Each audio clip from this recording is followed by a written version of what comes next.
अस्सलाम वालेकुम नाज़रीन, प्रोग्राम मंज़र पस मंज़र में आऊं तव्हांजो मेज़बान फ़हीम बबर। नाज़रीन, अॼु को प्रोग्राम में असां समाज जे हिकु अहिड़े इशू ते ॻाल्हाईंदासीं जंहिं ते तमामु घटि ॻाल्हायो वेंदो आहे। तमामु घणी ज़रूरत आहे मुख़्तलिफ़ इशूज़ ते ॻाल्हाइण जी, जिन में समाज में सुधार आणणु ऐं उन ते अमल दरामद करण जी लाइ जेको उन ते ॻाल्हाइणु तमामु घणो आहे। तव्हां ऐं असां मुख़्तलिफ़ वक़्तनि में समाज में मुख़्तलिफ़ नालनि सां ट्रांसजेंडर्स खे सॾिंदे, पुकारींदे, हुटिंग्स कंदे, उन्हनि खे पंहिंजे तंज़ जो निशानो बणाईंदे ॿुधो हूंदो। खदड़ा फ़क़ीर, खदड़ो, छक्का ऐं ख़बर न आहे कहिड़नि कहिड़नि नालनि सां उन्हनि ट्रांसजेंडर्स खे सॾियो वेंदो आहे, जेके पंहिंजे अंदरि में केतिरी तख़लीक़ रखनि था ऐं पंहिंजे अंदरि में हू केतिरा सलाहियतमंद आहिनि। मुख़्तलिफ़ वक़्तनि में जेको ट्रांसजेंडर्स जे लाइ मुख़्तलिफ़ फोरम्स तां, मुख़्तलिफ़ इदारनि पारां उन्हनि जी भलाई ऐं उन्हनि जी वेलफेयर जे लाइ ॻाल्हि ॿोल थिए थी, पर उन्हनि जी सलाहियतनि ते तमामु घटि ॻाल्हायो वेंदो आहे। कोशिशि कंदासीं जेको प्रोग्राम में त ट्रांसजेंडर्स सां थींदड़ जेके ज़्यादतियूं आहिनि उन्हनि जा मसइला ऐं उन्हनि जा हल, ऐं ख़ासि तौर ते क़ानून साज़ी जे हवाले सां ॻाल्हि ॿोल कंदासीं त उन्हनि जे हवाले सां अगरि सिंध गवर्नमेंट हुजे या वफ़ाक़ी सरकार हुजे, कहिड़ा क़ानून पास कया आहिनि या कहिड़ा क़ानून पास थियणु घुरिजनि। जे अगरि क़ानून आहिनि त उन्हनि ते अमल दरामद कहिड़ी रीति थी सघे थो। असांखे जॉइन कयो आहे मारवी एवान साहिबा, समाजी अफ़गाननि, औरतनि, ॿारनि जे इशूज़ ते कमु कनि थियूं। ट्रांसजेंडर्स जे लाइ बि तमामु घणो जेके मुख़्तलिफ़ फोरम्स ते ॻाल्हि थिए थी, कमु थिए थो, उन्हनि में बि सभ खां अॻु भरियूं नज़र अचनि थियूं। ऐं गॾोगॾु मरियम शेख साहिबा सां गॾु आहिनि ट्रांसजेंडर्स अॻुवान आहिनि, फ़िलासफ़ी जी स्टूडेंट्स आहिनि ऐं ताज़ो ई जेको आहे हिकिड़ी NGOs में प्रोजेक्ट मैनेजर तौर ते कमु कनि थियूं। तमामु घणी ख़ुशि आहिनि ॻाल्हि आहे। तव्हां ॿिन्हिनि जी वॾी वॾी महिरबानी। मरियम, तव्हांजी वॾी वॾी महिरबानी, तव्हां असांखे जॉइन कयो आहे। पहिरीं त मूंखे तव्हांजो जेको तारुफ़ कराईं तमामु घणो फ़ख़्रु महसूसु पियो थिए त असां वटि जंहिं तबिके खे पुठिते पियल सम्झो वेंदो, जंहिं तबिके जे लाइ ख़बर न आहे कहिड़ियूं कहिड़ियूं ॻाल्हियूं थींदियूं आहिनि, अॼु उन तबिके जा माण्हू मुख़्तलिफ़ इदारनि में कमु कनि था ऐं वॾी वॾी पोस्टनि ते कमु कनि था।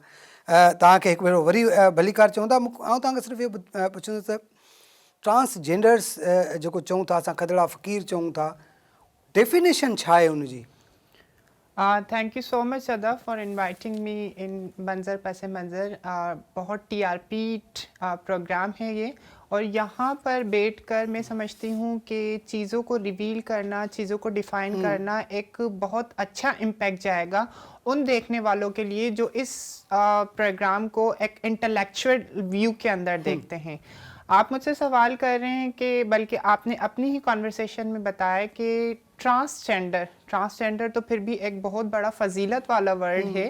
ट्रांस हम कहते हैं अफजल, और जो ट्रांसफॉर्म हो जाता है या ट्रांसीडेंटल, हमारे पास ऐसे बहुत सारे फ़ुकरा मौजूद हैं, मुख्तलिफ नामों से पुकारा जाता है। आप बता चुके हैं, मैं तो अपने मुंह से उसको कहना पसंद नहीं करती हूँ। बहुत सारे राइट्स ऐसे होते हैं जो समाज अपने तौर पे खुद उसको अपना लेता है और खुद ये कहता है कि हमें इन लोगों को या इन चीज़ों को या इन तहकीकात को ये नाम देना हमारा हक है, जबकि ये गलत है। गलत, ठीक। हम आज भी औरत को औरत ही कहते हैं, मर्द को मर्द ही कहते हैं, बच्चे को बच्चा ही कहते हैं। हमने कभी दूसरे जेंडर्स के अंदर तफरीक नहीं की, उनको कभी गलत नामों से नहीं पुकारा। मगर ये आप लोगों का ज़र्फ़ है, ये समाज का ज़र्फ़ है कि एक ट्रांसजेंडर जो कि रिवील करता है सूफीज़म की तरफ भी, आप उसको मुख्तलिफ और एक ह्यूमरस नामों के साथ पुकारते हैं। ये तज़लील है कम्युनिटी की। पहले तो मैं समझती हूँ कि इसको समझना बहुत ज़रूरी है कि ट्रांसजेंडर होते क्या हैं। ट्रांसजेंडर एक वो नया वर्ड है जो 2019 की एडिशन के अंदर हमने ऑक्सफोर्ड यूनिवर्सिटी में अपनी दिन रात की मेहनत के साथ, दिन रात तकदो के बाद हमने ये वर्ड लिखा कि अब हमें इस नाम से कम पुकारा जाए। अगर आप हमारे नामों से नहीं पुकार सकते, मेरा नाम मरियम है, मरियम नहीं कह सकते हैं, तो कम से कम ट्रांसजेंडर ही कह दें। हमें ऐसे नामों से ना पुकारा जाए जो हमारे लिए भी तजलीस का सबब हों। तो ट्रांसफॉर्म या ट्रांस होना, जेंडर की बहुत सारी टाइप्स होती हैं, और जेंडर के अंदर वो लोग जो रिवील करते हैं उनमें एक तबका ट्रांसजेंडर्स का भी है। वो तबका ये है कि जिनकी मदर मार्टिक्स के अंदर पहली एक मैं समझती हूँ डेवलपमेंट होती है, वो होती है ओवरी के थ्रू आपकी जो जेनेटिक बनता है, जो पहली शेप बनती है वो लड़की की बनती है। उसके अंदर आप 3 महीने बाद 4 महीने बाद जैसे जैसे डेवलप करते हैं फिर आपको दूसरी शेप मिलती है जिसे हम कहते हैं secondary shape of body, biological अगर हम इसको देखा जाए। उसमें जो पहली शेप में आपकी जो चीजें रह जाती हैं, माइंड के अंदर रह जाती हैं, उसको हम कहते हैं जेंडर डिस्फोरिया। कि फॉर एग्जाम्पल अगर पहली शेप लड़की की है जो कि होती भी है और वो अब उसका जो सेकेंडरी शेप बन गई है वो लड़के की बन गई है, लेकिन उसकी जो चीजें रह गई हैं वो सारी फेमिनाइन रह गई हैं। तो बॉडी आपकी क्या है, मर्दाना है, मगर आपकी जो फीलिंग्स हैं, आपके जो एहसासात हैं या जो आप अपने आप को फील करते हो उसे हम कहते हैं ट्रांसजेंडर्स। एक ये हो गई ट्रांसजेंडर की डेफिनेशन। इसमें हमारे पास लाइल्मी का ये हाल है कि हम इंटरसेक्स को भी जबरदस्ती पेनिट्रेट करने की कोशिश करते हैं, जो कि गलत है। हम ट्रांसजेंडर्स के ऊपर आज बात कर रहे हैं और मैं बहुत समझती हूँ कि खुल के बता चुकी हूँ कि ट्रांसजेंडर एग्जैक्टली होते क्या है। फिर अगर आपके दूसरे सवाल आते हैं, फिर मैं कहती हूँ कि अब ट्रांजिशन की जो प्रोसेस को किया जाता है या जो जेंडर डिस्फोरिया के मसाइल से निकलने के लिए सर्जरीज की जाती हैं, उनको हम कहते हैं जेंडर रीअसाइनमेंट सर्जरीज, जो कि पाकिस्तान के अंदर होती ही नहीं है। एक तबका जो सिर्फ और सिर्फ जेंडर की जद्दोजहद करते हुए, अपने आप से जंग लड़ते हुए आपने यूजलेस रखा हुआ है। ना उनको कहीं आप आने दे सकते हैं, ना उनको आप कहीं बिठा सकते हैं, ना आप उनके साथ बात करना चाहते हैं, आप उनके मसाइल को सुनना ही नहीं चाहते। और जब तक आप उनके मसाइल को सुनेंगे नहीं, समझेंगे नहीं, तो ये जो तफरीक आमेज रवैया जो हमने खुद से बनाया हुआ है, खुद साख्ता है, ये कभी भी ख़त्म नहीं होगा। मारे कीअं पिया ॾिसो ही ज़ाहिर आहे ॾाढो जेका डेफिनेशन ॿुधाई आहे मरियम, त ज़ाहिर आहे हिकिड़ो बायोलॉजिकल हिकिड़ो प्रोसेस आहे जंहिंमें जेनेटिकल चेंजिस अचनि थियूं। उन जेनेटिकल चेंजिस जे करे जेको आहे माण्हू जेको ॿारु पैदा थो थिए उहो माउ जे पेट में ई जेको आहे उन जी अहिड़ी बॉडी जी जेका उहो जनमु थिए थो, उन में कंहिंजो ॾोह कोन्हे। पर असांजे समाज में कहिड़ा रवैया आहिनि, तव्हां उन ते स्टडी कयो था त कीअं मतिलबु हिननि सां माण्हुनि जा वर्ताव हुजनि था, कहिड़ी रीति माण्हू जेको आहे हिननि सां बिहेव कनि था। अदा फ़हीम, तव्हांजी वॾी महिरबानी एतिरे अहम टॉपिक खे अॼु पंहिंजे प्रोग्राम जो तव्हां हिसो ठाहियो आहे। ऐं मूंखे तमामु घणी ख़ुशी थी थिए कि ट्रांस कम्यूनिटी मां पाण मरियम ट्रांस कम्यूनिटी जी रिप्रेज़ेंटेशन करणु आई आहे। छो जो असां जेके ट्रांस राइट्स ते कमु कंदा आहियूं, इंसानी हक़नि ते कमु कंदा आहियूं, असां चवंदा आहियूं जंहिं तबिके जी ॻाल्हि थी थिए उहो तबिको पंहिंजे पाण खे रिप्रेज़ेंट करे। ऐं असां अॼु इहो ॿुधूं बि था कि मरियम केतिरियूं क़ाबिल आहिनि ऐं उनजे अलावा ॿिया ट्रांस कम्यूनिटी में माण्हू आहिनि जेके तमामु सुठी हिकिड़ी पोज़ीशन रखनि था, स्टैंडिंग रखनि था। टेक्सटाइल डिज़ाइनर्स आहिनि, असां वटि डिफरेंट डॉक्टर आहिनि, असां वटि एडवोकेट हाणे ट्रांस कम्यूनिटी में आहे, मॉडल आहिनि, पॉलिटिकल वर्कर्स आहिनि। दैट मीन्स हर तबिके में हाणे ट्रांस पंहिंजे पाण खे मञाइणु शुरू करे छॾियो आहे। इन ॻाल्हि जी मां सॼी ट्रांस कम्यूनिटी खे मुबारकबाद ॾियणु चाहींदमि। हाणे असां अचूं था इन्हनि जे मसाइल ते। मसइलो असल में इहो आहे कि अॻे ई असां वटि जेंडर डिस्क्रिमिनेशन तमामु घणी आहे सोसाइटी में। उन में असां हिकिड़े ॿार जी पैदाइश जी ॻाल्हि था कयूं त असां ॾिसूं था कि जेंडर डिस्क्रिमिनेशन उते ई शुरू थी वेंदी आहे कि औरत जे मथां हिकिड़ी घंटी वॼंदी आहे कि तोखे पुट खे ई ॼणणो आहे, तूं माई खे ॼणे ई नथी सघे। अगरि ॼणंदीअ बि त ॿिए भेरे वरी पुट लाइ ट्राई कर, वरी कर। यानी उनजी सेहत, उनजी सोच, उनजी सम्झ, उनजी ज़िंदगी सभु कुझु स्टेक ते लॻी वेंदी, छो जो हो हिकिड़ी जेंडर कॉम्प्लेक्स सेटिस्फेक्शन जे प्रोसेस जे अंदरि पाती पई आहे। हाणे उन जेंडर कॉम्प्लेक्स प्रोसेस जे अंदरि न्याणी जे बजाए ट्रांस पैदा थो थी वञे, हिकिड़ो अहिड़ी जिन्स पैदा थी वञे। काफ़ी सारा माण्हू हिन ॻाल्हि ते बि बहस कंदा आहिनि, न तव्हां ट्रांस हिनखे न चओ, ट्रांस उहे हूंदा आहिनि जेके मटाइनि था पंहिंजी जिन्स खे। हलो तव्हां जे लाइ असां इहो था चई छॾूं कि हिकिड़ी अहिड़ी जिन्स पैदा थी वञे जंहिंखे सोसाइटी खे प्रॉब्लम शुरू थी वञे कि बाबा इहो छा आहे, असांखे त पुटु खपे पियो, हलो पुटु न त सेकेंडरी चॉइस न्याणी, इहा टर्शरी चॉइस असांखे कीअं अची वई। त उन्हनि खे प्रॉब्लम ई इथां आहे। ऐं ॾाढे ॾुख सां चवणो थो पए, इलाही घरनि में अॼु बि ट्रांस जॾहिं असां वटि पैदा थियनि था त उन्हनि खे घरनि में बंदि करे थो छॾियो वञे, कढियो नथो वञे, सोशलाइज़ेशन नथी कई ॾिनी वञे। इहा हिननि जी हिम्मत आहे जेकी ट्रांस कम्युनिटी में एतिरो अॻिते वधियल आहिनि। ऐं मां हिननि जे पेरेंट्स खे बि सलाम करणु चाहींदमि, छो जो मेन प्रॉब्लम इन तबिके सां इहो आहे कि उन्हनि जा घर वारा उन्हनि खे डिसोन करे छॾंदा आहिनि। ऐं इहे अहिड़ियूं मिसालूं आहिनि इन सोसाइटी में कि उन्हनि पंहिंजी औलाद खे फ्रीडम हिकिड़ो ॾिनो आहे कि उहो पंहिंजी आइडेंटिटी खे एक्सेप्ट कनि ऐं मुआशरे खे ॿुधाए बि सघनि,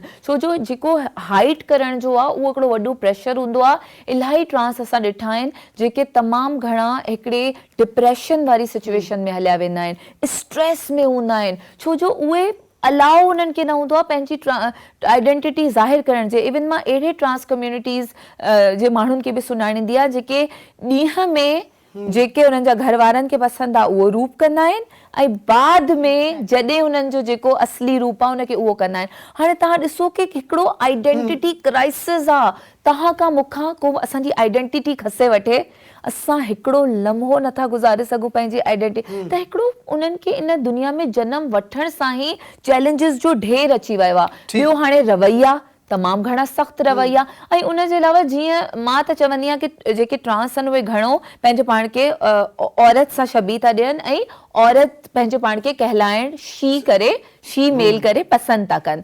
त जॾहिं शी जो मामिलो अचे थो त अॻे मुआशरो शी खे जेको आहे न ॾुखियो करे वेठो आहे, त मतिलबु शी मेल खे अञा डबल ॾुखियो करे वेठो आहे। त असां इहो ॾिसूं था कि जेकी हुननि खे हरासमेंट जो सामनो थो करणो पए, ग़लति रवैयुनि जो सामनो थो करणो पए, ऐं ॿियो मुआशरो हिन ॻाल्हि ते बीह रहंदो आहे, हे इहो कमु था कनि, हे इहो कमु था कनि, इहो डिग्निटी वारो कमु न आहे। तव्हां असांखे ॿुधायो कि तव्हां हुननि जे लाइ कमु छॾियो कहिड़ो आहे? तव्हां कंहिं फील्ड में हुननि खे अचणु नथा ॾियो, हर जगह तव्हां हिकिड़ो अहिड़ो सफोकेटेड माहौल क्रिएट करे वेठा आहियो। गॾु वेहण नथा ॾियो, तव्हां ट्रांसपोर्ट में उन्हनि जे लाइ कीअं था चओ, तव्हां पंहिंजी महफ़िल में उनखे घुराइण पेट त सभिनी सां लॻियल आहे न, पेट भरण जे लाइ कुझु त कंदा न। So we need to accept them, we need to give space to them, and we need to talk about their rights.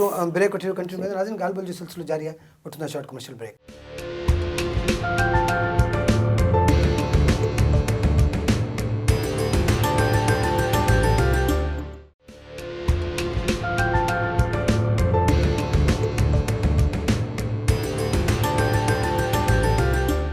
Welcome back नाज़रीन, प्रोग्राम मंज़र पस मंज़र में ॻाल्हि ॿोल कयूं पिया ट्रांसजेंडर्स ऐं उन्हनि जे इशूज़ जे हवाले सां। ब्रेक खां पहिरीं मारवी जेका ॻाल्हि कई त असां एक्सेप्ट करण जे लाइ तयारु न आहियूं, समाज जेको आहे उहो ट्रांसजेंडर्स खे उहो स्पेस ॾियण जे लाइ तयारु न आहे।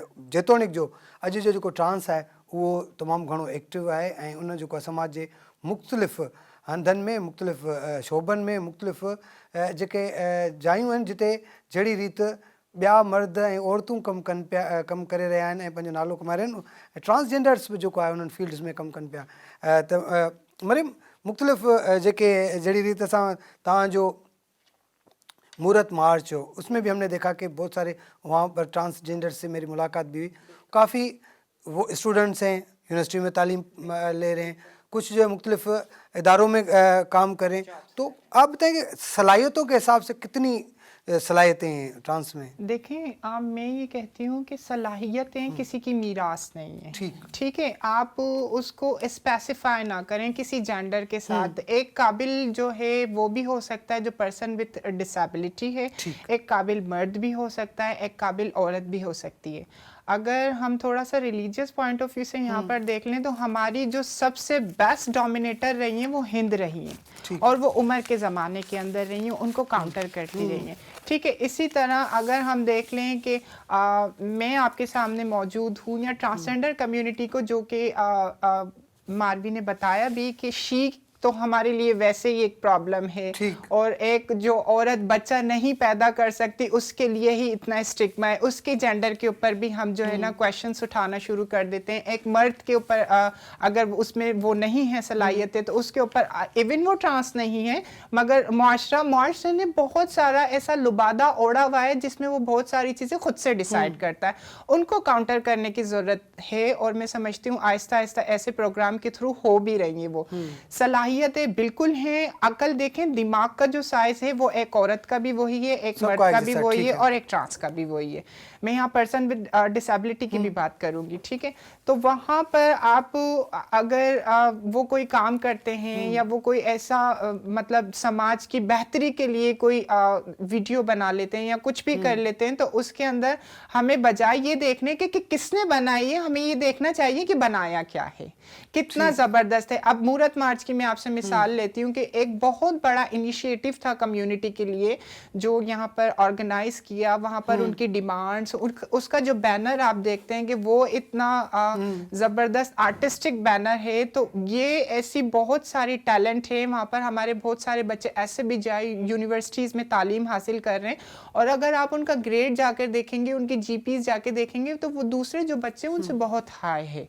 जब आप डिस्क्रिमिनेशन के साथ किसी चीज को काउंटर करते रहते हैं तो मैं समझती हूँ वो एक लावा अंदर ही अंदर उबलता रहता है, और वो बंदा खुद से डिसाइड करता है, करती है कि मुझे इनसे आगे निकलना है। अच्छा मरीम, यहाँ पे ये बताइएगा, आप जिस तरह आप यूनिवर्सिटी में पढ़ी, ज़ाहिर है बहुत सारी बच्चियाँ हैं ट्रांस, वो भी पढ़ी, कहाँ आपको यूनिवर्सिटी में प्रॉब्लम हुई और सपोर्ट कितनी मिली साथ से? और देखें, I am the blessed one कि जिसको फैमिली ओन करती है, ठीक है। I am the blessed one कि जिसको फैमिली की फुली सपोर्ट है, चाहे वो मेरे भाई हों, चाहे वो मेरे मैटरनल साइड से हों, पैटर्नल साइड से हों।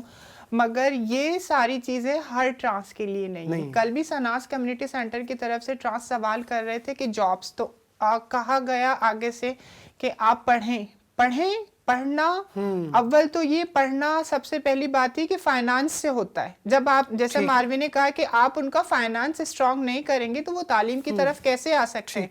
और एक बच्चा जो सिर्फ जेंडर की बिहाफ के ऊपर, जेंडर से थोड़ा सा मुख्तलिफ होने की बिहाफ के ऊपर, अच्छा यहाँ पर एक बात मैं और ऐड करती चलूँ कि ट्रांस फीमेल और ट्रांस मेल दोनों के साथ मसला है ना।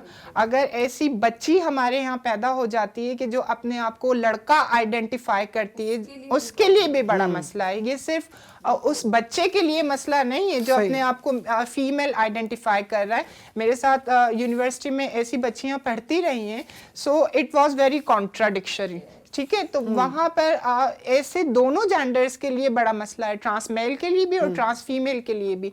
तो जब एक बच्चा घर से ही कच्ची उम्र में निकाल दिए गए तो वो कहाँ पढ़े। और इस मुआशरे के अंदर मैं समझती हूँ कि जहाँ पर जो बच्चे माँ बाप की सिक्योरिटी के अंदर हैं वो सेफ नहीं है, तो वो बच्चा कैसे सेफ हो सकता है। अच्छा, सेफ जी ॻाल्हि करे भी तो हिकिड़ो सिक्योरिटी जो वॾो सवाल है। पहिरीं कंहिं दौर में हूंदो त मड़ियूं हूंदियूं हुयूं, बिल्कुलु हाणे बि मड़ियूं आहिनि, ऐं पर उन्हनि मड़ियुनि में उन्हनि जो हिकिड़ो पंहिंजो ट्रेडिशनल स्टाइल हूंदो। हाणे जीअं मुख़्तलिफ़ कम्यूनिटीज़ ठही आहिनि, त इन्हनि खे जो गवर्नमेंट जो जेको सेक्टर आहे तालीम जे हवाले सां हुजे या सिक्योरिटी, केतिरो उन्हनि जो फ़ाल आहे हिन वक़्तु? अच्छा, हींअर रिसेंटली असां हिकिड़ो फाइनेंशियल लिटरेसी ते सेशन कयो, उन में ट्रांसजेंडर्स खे असां स्टेट बैंक ऑफ पाकिस्तान में सभु आया, असां हुननि खे बाक़ाइदा ट्रेन कयो। मूंखे तमामु घणी ख़ुशी पई थिए इहो ॿुधी करे कि मेजॉरिटी खे ॼाण हुई कि उहे जॉब कंदड़ हुया, पढ़ंदड़ हुया, उन्हनि जा अकाउंट्स खुलियल हुया। वरी असां उन्हनि खे इहो ॿुधायो कि तव्हांखे अॻियां पंहिंजी कम्युनिटी खे इन्हनि शयुनि खे कीअं पुॼाइणो आहे ऐं उन्हनि खे इंगेज कीअं करिणो आहे। त इहा शइ डिस्कस करण जो इहो मक़सदु आहे कि इन तरह जी जेके असां शयूं कयूं था ऐं असां उन्हनि में इन्हनि खे इंगेज कयूं था त दिलि सां ॾाढो पार्टिसिपेट था कनि ऐं उनखे सम्झण जी, सिखण जी कोशिशि बि कनि था। त हाणे ॾिसो न, मां इन प्रोग्राम खे शुरू थींदे ई इहा ॻाल्हि कई कि हर तबिको पंहिंजे लाइ जॾहिं पाण ॻाल्हाईंदो आहे, असली असरु तॾहिं पवंदो आहे। त ट्रांसजेंडर कम्युनिटी जॾहिं पंहिंजे लाइ पाण बीठी आहे, पंहिंजे पाण खे पाण मञराए थी, त अॼु हर को इन्हनि सां कमु करणु चाहे थो, हर को अॻिते वधे थो कि हे असां सां गॾु हुजनि, हर को चाहे थो इन्हनि जी, छो जो हाणे हे पाण ॼाणनि थियूं, पंहिंजे हक़नि खे ॼाणनि थियूं, कानून खे ॼाणनि थियूं, पंहिंजे लाइ इनिशिएटिव्स कहिड़ा हुजनि, कहिड़ा न हुजनि, उनजो फ़ैसिलो करण जी सलाहियत रखनि थियूं। असांखे इन कम्युनिटी खे अञा ख़ुदि मुख़्तार करिणो आहे। जॾहिं पाण पंहिंजी सलाहियतुनि खे ॼाणींदियूं त पोइ अॻिते ईंदियूं। ॾिसो, ट्रांस कम्युनिटी जो एम्पावर थियण सां पाकिस्तान खे तमामु घणो फ़ाइदो आहे। छा फ़ाइदो आहे? उनखे इहो फ़ाइदो आहे कि जेकी असांजी इकोनॉमी असां ॾिसूं था एतिरी डाउन आहे, मथां बेगरी एतिरी वधी वई आहे, मथां ॿिया एतिरा इशूज़ क्राइम वधी विया आहिनि, त तव्हां ॾिसो कि हिकिड़े तबिके खे तव्हां इग्नोर करे धकेलियो था क्राइम ऐं इन्हनि शयुनि जी तरफ़। ऐं सभिनी खां वॾी ॻाल्हि आहे तव्हां हुनखे उन्हनि जी प्रोटेक्शन खे थ्रेट में आणियो था। ऐं जॾहिं हिकिड़ो ट्रांस पढ़ियल लिखियल न हूंदो, उनजे पुठियां फैमिली बीठल न हूंदी, उनखे का नौकरी चाकरी न हूंदी, उहो फाइनेंशियली स्ट्रॉन्ग न हूंदो ऐं उहो हिकिड़े रस्ते ते हलंदो त हुनखे 10 माण्हू तंग कंदा। उन्हनि खे उहे असां ॾिठो बि आहे ऐं उहो पंहिंजे पाण खे उन वे में प्रोटेक्ट करण जो एबल न हूंदो छो कि उनखे ॼाण कोन्हे। ऐं उते ई अगरि हिकिड़ो पाण ते एतमाद रखण वारो ट्रांस, पढ़ियल लिखियल ट्रांस, फैमिली गॾु बीठल, जॾहिं रोड ते हलंदो कोई हुनखे ॻाल्हाईंदो त हुनखे ख़बर हूंदी मूंखे किथे वञिणो आहे, मूंखे कानून खे कीअं इस्तेमालु करिणो आहे, मूंखे पंहिंजी प्रोटेक्शन कीअं करणी आहे। त इहो स्टेट खे सम्झण जहिड़ी ॻाल्हि आहे। ऐं असां ॾिसूं था कि बिल बि साम्हूं असांजे अचनि था। हा, उहा अलॻि ॻाल्हि आहे कि हिकिड़ी कॉन्ट्रावर्सी हले पई, हिकिड़ी ॿ टे धुरियूं बीठियूं आहिनि, लेकिन हिनखे वेही करे डायलॉग करे असांखे ठीक करण जी ज़रूरत आहे इन्हनि शयुनि खे, छो जो कंहिं बि तबिके खे आईने पाकिस्तान जे हक़नि खां महरूम असां नथा करे सघूं। आइन सभिनि खे हक़ ॾे थो। बिल्कुलु। ऐं थोरो एड माना कयां थी मां हिते, जेका असांजा आर्टिकल्स आहिनि ही 19 to 1925 हू बेसिक आर्टिकल्स आहिनि फॉर द फंडामेंटल राइट्स। ऐं ही स्टेट जी ज़िम्मेवारी आहे। ऐं मां सम्झांसि थी ऐसे प्रोग्राम करने के बाद ही हम स्टेज को थोड़ा सा सेंसिटाइज करेंगे कि आप एक तबका जो आपके लिए बहुत कारामद साबित हो सकता है, आपने उसको यूजलेस डाला हुआ है। अच्छा, इंडिया में अभी क्या हुआ है, मैं आपको थोड़ा सा एक इंटरनेशनली भी बताती चलूं कि इंडिया में क्या किया है कि बहुत सारे ट्रांसजेंडर्स जो सिर्फ डिस्क्रिमिनेशन रवैयों की वजह से निकल गए थे, वेल सेटल्ड थे, तो उनको अभी इंडिया ने रिकॉल किया है कि आप आएं और आपको हम ये दे रहे हैं, हम आपको सेनेट में बिठाएंगे, हम आपको असेंबलीज तक लेकर आएंगे और आपके लिए हमने 3 ऐसी फैक्ट्रीज बनाई हैं एम्पावरमेंट करें ना। और मैं समझती हूँ फाइनेंस को स्ट्रेंथन करना, मार्क्सिस्ट थ्योरी को फॉलो कर कर ऐसी कम्युनिटीज़ को जो वर्नरेबल हैं उनको स्ट्रेंथन करना बहुत ज़रूरी है, बहुत ज़रूरी है। हो सकता है कि आगे चल के कोई अच्छा MNA साबित हो जाए, हो सकता है आगे चल के कोई अच्छा प्राइम मिनिस्टर साबित हो जाए। जब तक आप ट्रांस की गुर्बत ख़त्म नहीं करेंगे तब तक आप उनकी दूसरी एक्टिविटीज़ पे सवाल उठाने वाले होते नहीं। अच्छा, ये बताइएगा कि जिस तरह से बात करें हम सहूलियात की, तो NIC का बहुत बड़ा मसला है। और हमने ये देखा था लास्ट टाइम, एक न्यूज़ भी बड़ी वायरल हुई थी कि जब इलाज के लिए कोई ट्रांस जाता है तो वहाँ गवर्नमेंट हॉस्पिटल में वहाँ भी बड़ा प्रॉब्लम हो जाता है। तो ये NIC से लेकर ये जो बेसिक नीड्स हैं, बेसिक तालीम, ठीक है, कैसे एड्रेस करें? वो किस तरह से मैनेज देखो, होती है? फहीम, मैं आपसे एक बात ही करती हूँ कि एक ये कम्युनिटी 1857 से लेके अपने मसाइल की जंग लड़ रही है, ठीक है, जिसको आहिस्ता आहिस्ता और इन हुकूक को हासिल करने के लिए ट्रांसजेंडर्स ने अपनी जानें तक दी हैं। तारीख इस बात का गवाह है। अब यहाँ से एक जंग शुरू होती है 2000 से कि जो कि भाई हम भी पाकिस्तान की शहरी हैं, हमें भी CNICs की दी जाए, कहीं हम क्लेम तो कर सके ना कि मैं भी इस मुल्क की बाशिंदी हूँ, मैं भी यहाँ पर रहती हूँ, मैं भी आपका हिस्सा हूँ। ना दो अभी वोट का राइट, ना दो अभी दूसरे राइट्स, मगर एटलीस्ट CNIC होना तो हमारा हक है ना। जो बच्चा घर से निकाला गया, एक तो जो गार्जियन आइडेंटिफिकेशन है वो उससे महरूम हो गया, ठीक है, समाज की गंदी चीजों के अंदर समाज ने उसको लगाया ना चाहते हुए भी, फिर आपने उसको ब्लेम करना शुरू कर दिया कि ट्रांस ये करते हैं, ट्रांस वो करते हैं, एक्सेट्रा एक्सेट्रा। मैं उस तरफ नहीं जा रही हूँ। 2018 के अंदर कमर जमान काहिरा को ये बात सूझी कि हमारे पास एक ऐसा तबका वाकई ही मौजूद है। मैं पीपल्स पार्टी को सपोर्ट नहीं कर रही हूँ, ऑन कैमरा कह रही हूँ मैं ये, पर वहाँ पर उन्होंने कहा कि इन लोगों को बिठाओ, इनसे पूछो कि इनके मसाइल क्या क्या हैं। वहाँ पर एक कमेटी बनाई गई, हर सूबे से ट्रांस के जो एक्टिविस्ट हैं उनको एंगेज किया गया और वहाँ पर हमारे सीनियर लीडर्स को भी एंगेज किया गया, सिविल सोसाइटी से भी लोगों को लिया गया। और वहाँ पर सबसे पहला इशू कि जो ज़्यादा प्रॉब्लमेटिक था फहीम, वो आपका सवाल था CNIC वाला। ठीक। CNIC के अंदर 2 मसले आ जाते हैं। एक तो आपकी जो शरीयत कोर्ट है वो खतरे में आ जाती है, आपका मजहब खतरे में आ जाता है, और दूसरी बात ये कि अगर इनको CNICs के हुकूक हमने दे दी तो फिर ये जो हमारा रोजगार चल रहा है जिस पे हम इतने सालों से कब्जा जमा कर बैठे हुए हैं, वुमेन के लिए भी नहीं है वो चीजें, जो एक पेट्रियार्की निजाम हम जिसे कहते हैं, ठीक है, तो वहां पर इन लोगों के कब्जे शुरू हो जाएंगे तो फिर हम कहाँ जाएंगे। ये बात हो सकता है कि मेरी खुद से बनाई हुई हो, but it's reality that we have been facing this. वहां पर हमने क्या कहा कि भाई ट्रांसजेंडर कम्युनिटी को CNIC का हक आप लाजमी दें, उसकी ब्लॉकिंग करवा देती है आपकी कुछ जो है फंडामेंटल पार्टीज के। यहाँ पर अगर हम इनको CNICs का हक देते हैं तो जो हमारे इंटरसेक्स के लोग हैं वहां पर उनकी जो हकूक हैं उनको हम काउंटर करना यहाँ पर बहुत जरूरी है, जो कि नाजायजी है। वहां पर हमने क्लियर तौर पे लिखा हुआ है कि एक फीमेल ट्रांस है आप उसको फीमेल वाला हिस्सा दें, आप मेल ट्रांस है उसको मेल वाला हिस्सा दें, ठीक है, और अगर दोनों में अपने वो आपको आइडेंटिफाई नहीं करता तो आप उसको एक्स वाला हिस्सा दें। यहाँ पर शिक नंबर 7 को हम काउंटर कर चुके हैं, लेकिन अभी तक CNICs का मसला ऐसा चल रहा है कि अभी हाल ही में 3 महीने पहले मैंने और सना खान ने मिलकर इकबाल डेथो साहब को इंगेज करवाकर अपने ऑफिस में वैन बुलवाकर बलवाया है, 25 ट्रांसजेंडर्स की CNICs बनवाए, बट दे रिटर्न बैक, क्या हम नहीं कर सकते। अभी तक उसके ऊपर ये मसला चल रहा है, और अभी शिरकत गाह के प्लेटफॉर्म से सून हम दोबारा इस चीज के पिटीशन दायर करवाने जा रहे हैं सुप्रीम कोर्ट के अंदर। अच्छा, ही ज़ाहिर ॾाढो अहम सवाल है त आइडेंटिटी छो नथा ॾियो? आइडेंटिटी ॾियणु घुरिजे, छो जो हर माण्हू ऐं सुभाणे अगरि को विलिंग आहे त ट्रांसजेंडर आहियां ॿुधाइण थो चाहियां त हुन वटि इहे शयूं हुजणु खपनि। हेडर्स छा आहिनि? सभिनी खां पहिरीं त मां इहो चवंदमि कि 2018 में जॾहिं ट्रांस जे हवाले सां एक्ट अचे पियो त छा असेंबली में वेठल माण्हू सुतल हुया जो उन्हनि खे उहे फ्लॉज उन महिल नज़र न पिया अचनि? जीअं ई लॉ ते ॻाल्हाइण शुरू थी वियो, हुनजी इम्प्लीमेंटेशन जी ॻाल्हि शुरू थी वई त माण्हू उथी बीह रहिया कि असां ख़तरे में अची विया आहियूं। सो इहो थिए छा पियो? तव्हां वेही करे पहिरीं उन्हनि खे रिस्पेक्ट ॾियो था, उन्हनि खे आइडेंटिटी जो हक़ ॾियो था, पोइ तव्हां बीह था रहो कि असां ख़तरे में अची वेंदासीं। Why state is showing some double standards? असां इहो ॾिसूं था कि इहे डबल स्टैंडर्ड्स न हुजणु खपनि।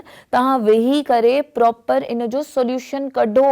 असांखे ॿिया बि 2-3 क्वेश्चन्स आया कि हाणे जेको आहे मेडिकल बोर्ड वेहंदी, उन खां पोइ हिननि खे मिलंदा, उन ते बि ट्रांस जो तमामु शदीद रद्द अमल आयो कि छा कंहिं मेल या फीमेल लाइ मेडिकल बोर्ड बीहे थी? असांखे पोइ इहा ॻाल्हि सम्झ में अचे थी when they are saying this कि असांखे डिसरिस्पेक्ट छो थो कयो वञे, असांखे छो प्रूव थो। त आइडेंटिटी खे पहिरीं तव्हां क्राइसिस में उन्हनि जी आंदो आहे, हाणे जॾहिं उहो क्राइसिस मां निकिरण जी ॻाल्हि थी थिए कानूनी तौर ते, त उन कानून ते हाणे पाबंदियूं लॻी पयूं आहिनि। त वेही करे इन मसइले खे हल करण जी ज़रूरत आहे, छो जो अगेन उहा ई असां ॻाल्हि कंदासीं कि अगरि असां अमन चाहियूं था, असां चाहियूं था कि हर इंसान जी वेलफेयर हुजे, बहितरी हुजे, उन्हनि खे आइनी हक़ मिलनि, त हर तबके जे लाइ प्रॉपर प्रोटेक्शन ऐं प्रॉपर उन्हनि जा हक़ ॾियणु ज़रूरी आहे। मां इहो महसूसु कंदी आहियां कि जीअं हुकूमत पारां हिकिड़ो लॉलीपॉप ॾिनो थो वञे कम्युनिटीज़ खे, हे ॾिसो हे असां तव्हां लाइ करे छॾियो, पोइ वरी साल गुम, वरी चवनि था हे करे छॾियो, वरी इहे नंढा नंढा इनिशिएटिव वॾो चेंज आणनि था। इन में असां उन्हनि जी तारीफ़ बि कयूं था, मगर इन्हनि इनिशिएटिव्स खे हिकिड़ी जाइ ते छॾे नाहे ॾियणो, हुनखे बाक़ाइदा तौर ते ट्रांस के सॼे पाकिस्तान में डिफरेंट या सिंध में डिफरेंट उनखे स्ट्रॉन्ग करण जी ज़रूरत आहे। तमामु घणो ज़रूरी आहे, छो जो ॾिसो न हीउ मसइलो अहिड़ो आहे जो जीअं तव्हां ॿुधायो हिकिड़ी वॾी तादाद आहे, उनखे अगरि असां अहिड़े रीति छॾे ॾींदासीं त जहिड़े तरीक़े सां बेरा रवी जो शिकार आहिनि ट्रांस, जहिड़ी तरीक़े वॾो फ़ाइदो आहे मुल्क के हर तबके खे मज़बूत करण में। तबको मज़बूत थींदो, उन्हनि खे उन्हनि जो एतमाद बहाल थींदो, वोट मिलंदा, हो शिरकत करे सघंदा हर शइ में। त इहो तमामु घणो ज़रूरी आहे इक्वालिटी के इंश्योर मना हिते हिकिड़ी एक पॉइंट यहाँ पर है कि यहाँ पर आपका क्या जाए कि कौन क्या पहन रहा है, ठीक, आपका क्या जाए कि किसके बाल कितने लंबे हैं, आप उसकी आउटपुट जो इनर एबिलिटीज हैं, अगर आपने एक वाकई ही एक वेलफेयर स्टेट का कॉन्सेप्ट होता है हमारे पास, आप अगर ये डिक्लेयर करते हैं कि हम वेलफेयर स्टेट हैं, आपका एक बड़ा तबका होके कह रहा है कि हमें राइट्स नहीं मिलते, देन हाउ यू आर वेलफेयर स्टेट? आप कैसे इस चीज को क्लेम कर सकते हैं? अच्छा, यहाँ पे मुझे थोड़ा सा क्लियर, मेरे देखने वालों को जरा एक क्लियर कीजिएगा आप जी کہ ہم بات کریں پاکستان کی، جی دیگر جو ترقی یافتہ ممالک ہیں دونوں سے سوال ہے میرا، جی جی وہاں پر ٹرانس کو کس طرح سے آئیڈینٹیفائی کیا جاتا ہے، ان کے لیے کیا فیسلٹیز ہیں؟ کوئی ایک ماڈل کوئی ہو تاکہ ہم جب اپنے میں بالکل ایک نہیں، میں آپ کو 3-4 ماڈل دے دیتی ہوں اور مختلف کنٹریز کے دے دیتی ہوں.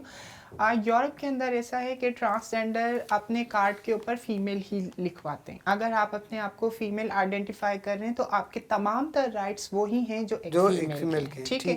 اور وہاں پر میں آپ کو بتاتا ہوں جن فیمیلز کے پاس جابس نہیں ہیں ان کو گورنمنٹ کی طرف سے وظیفہ دیا جاتا ہے. Try to get my point. جن فیمیلز کے پاس جابس نہیں ہیں، جو جاب لیس ہیں، ان کو وظیفہ دیا جاتا ہے تاکہ وہ کسی ان ایتھیکل ایکٹیویٹیز کے اندر یا میل ڈومیننسی کے اندر نہ آئیں. ابھی حال ہی کے اندر ہماری ایک ٹرانسجینڈر ہے، کوئٹہ سے ان کا واسطہ ہے، انہیں پروفیسر اپوائنٹ کیا گیا ہے یونیورسٹی کے اندر. تو وہ لوگ ان کا حالانکہ اگر ہم یورپ کی یا ویسٹرن کی تاریخ دیتے ہیں تو وہ بڑی بلیک ہے. یہ ایک بلیک ہسٹری ہے جن کو اسٹرگل کرتے کرتے چیزوں، اسکن کا کانسیپٹ وہاں پر بھی تھا کہ جو بلیک تھا اس کا اسٹگما تھا، ساری ہمارے سامنے ہیں چیزیں. پر وہاں پر اب ان لوگوں نے جب نے کانسیپٹ چینج کیا ہے کہ ہمیں یہ کرنا چاہیے، تو تب سے آپ دیکھ لیں کہ کتنے پاپولر ہیں وہ لوگ اور ہم سے کتنا آگے ہیں کہ وہاں پر ہمارے پرائم منسٹرز، ہمارے جو اسٹیک ہولڈرز ہیں وہاں پر جاتے ہیں اور لون کی ڈیمانڈ کرتے ہیں. اور میں تو ایسے ہی اپنی باتوں کے اندر کہتی ہوں کہ اب جو لون پاکستان کو مل رہا ہے وہ ٹرانسجینڈرز کے لیے. ٹھیک ہے. اچھا حق جی ॻाल्हि ॾाढो अहम पॉइंट जेका मरियम रेज़ कयो.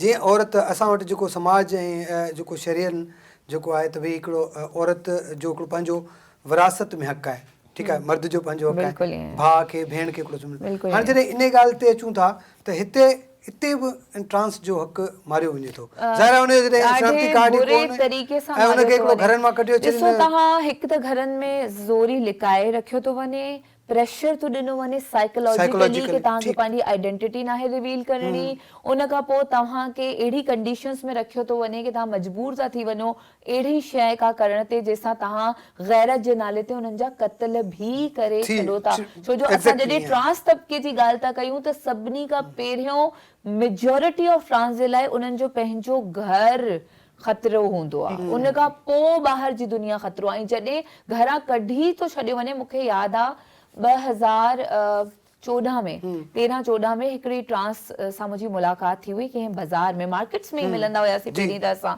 त मां उनखे चयो कि मां तोखे पैसा न ॾींदमि, तूं मूंखे ॿुधाए तोखे छा कमु ईंदो आहे. चई मुझे जो है सिलाई आती है, आपको भी सूट सी के दूंगी. मैं चो अच्छा, उन टाइम मैं खुद स्टूडेंट थी. मैं कहा ठीक है फिर मुझे अपना नंबर दो, मैं तुम्हें कॉल करूंगी मशीन का इंतजाम करके. मैंने मशीन का इंतजाम किया. जॾहिं मां उनखे कॉल कई त मूंखे चए थी कि तूं जेको असांजी दुश्मन आई, तूं चाहे थी कि असां ट्रांस कम्युनिटी सुकून सां घुमूं फिरूं भी न, पिनूं भी न.